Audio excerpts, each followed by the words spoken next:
please understand this. God cannot bless you if He does not test you. Hindi ka mabibindisyonan kung hindi ka niya susubukan. Amen?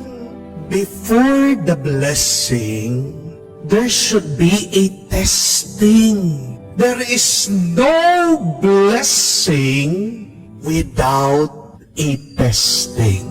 Kaya nga, bago ka magreklamo sa Diyos, Panginoon, bakit ang dami kong problema? Panginoon, bakit napakabigat ng buhay? Panginoon, bakit hirap na hirap ako? Unawain mo ang katotohanan na yon. Hindi ka mabibendisyonan kung hindi ka niya susubukan. Yang pagsubok mong yan ay daan para ikaw ay pagpalain niya. Amen? Ano ang turo ni Jesus? Kahit siya, kailangan niyang dumaan sa hirap, ipapahiya siya sa bayan, ipapako siya sa krus, papatayin siya, pero pagkatapos, anong mangyayari? Siya'y muling mabubuhay. At makikita din natin yan sa mga ibang kwento sa Biblia. Kung hindi sinakripisyo ni Abraham ang kanyang anak, si Isaac, hindi siya magiging ama ng lahat ng bayan, lahat ng nasyon. Kung hindi nakilaban si Joshua doon sa Jericho, hindi sila makakarating sa Promised Land. Kung hindi humarap si David sa higanting si Goliath, hindi siya magiging hari. Ikaw, ano ang iyong pagsubok? Ano yung nakakatakot na iyong hinaharapan ngayon sa iyong buhay? Kailangan mong yakapin yan, kailangan mong pagdaanan yan. Kung hindi, hindi ka pagpapalain ng Diyos. Kung hindi mo haharapin ang iyong problema, hindi ka pupunuin ng Diyos ng kanyang grasya. Sabi din ng Panginoon, kung gusto niyong sumunod sa akin, kung gusto nating makatanggap ng biyaya galing kay Kristo, ano dapat ang ating gawin? Kalimutan ang sarili, itakwil ang ating buhay, at buhati ng ating krus, araw-araw. At ano ang makakamtan natin? Umaapaw na grasya galing sa Diyos. May dalawa lang naman na pwede tayong gawin sa harap ng problema. Di po ba? Yun ay pwede kang sumuko o pwede kang lumaban. Those are our only two options in the face of our problems. You either quit or you either fight. Pero sinasabi ko po sa inyo, pag sumuko ka, talo ka na. Amen? Walang nagtatagumpay na sumusuko. Pero kung lalaban ka at magpapatulong ka sa Diyos, oo, maaaring matatalo ka. Pero kung palagi kang lumalaban, siguro naman kahit minsan mananalo ka din. Di po ba? At hindi ba, yun lang naman yung mahalaga. Yung kahit isa lang, manalo tayo. Kahit yung minsan lang, magtagumpay ka.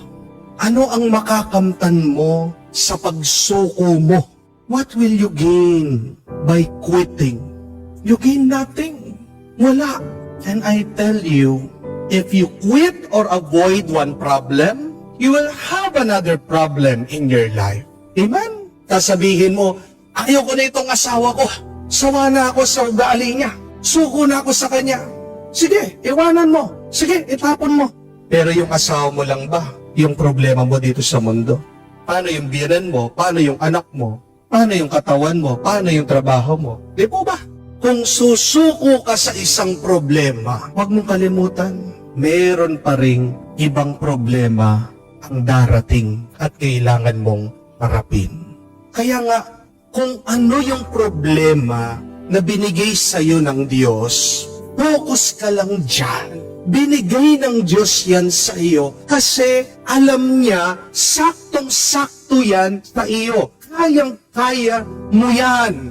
At hindi ka niya pababayaan. Basta't araw-araw ka lang makipaglaban. At araw-araw kang manalig, manampalataya sa Diyos. Hindi ka pababayaan. Dahil kung lumalaban ka sa problema na binigay ng Diyos, maniwala ka na may kasangga kang lumalaban. Amen? Kung nga sa boxing, merong coach eh. Di po ba? At hindi lang coach, meron ka pa mga supporter, meron ka pa mga fans club. Kaya lang bakit nagiging napakabigat, napakahirap ng ating problema? Kasi ang tingin lang natin doon sa ating problema, doon sa ating suliranin.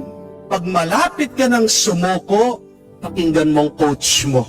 Sinong coach ng ating buhay? Ang Diyos.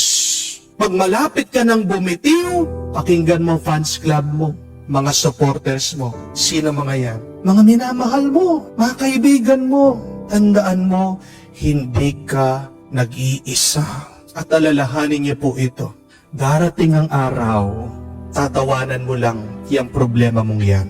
Amen? Mahirap lang ngayon kasi nandiyan ka. Pero wala naman nananatili. Nothing is permanent in this world. Most especially our problems. Dilipas din yan. I tell you, tatawanan mo lang yung mabigat na problemang iniiyakan mo ngayon. Sanayin mong sarili mo.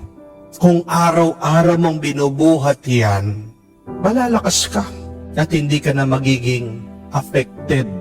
Makakayanan mo yan. Sa tulong ng Diyos, sa tulong ng iyong mga minamahal, at sa iyong lakas ng loob. Lumabang ka dahil tandaan mo, sa iyong pagsubok, may grasya. God's testing is your blessing.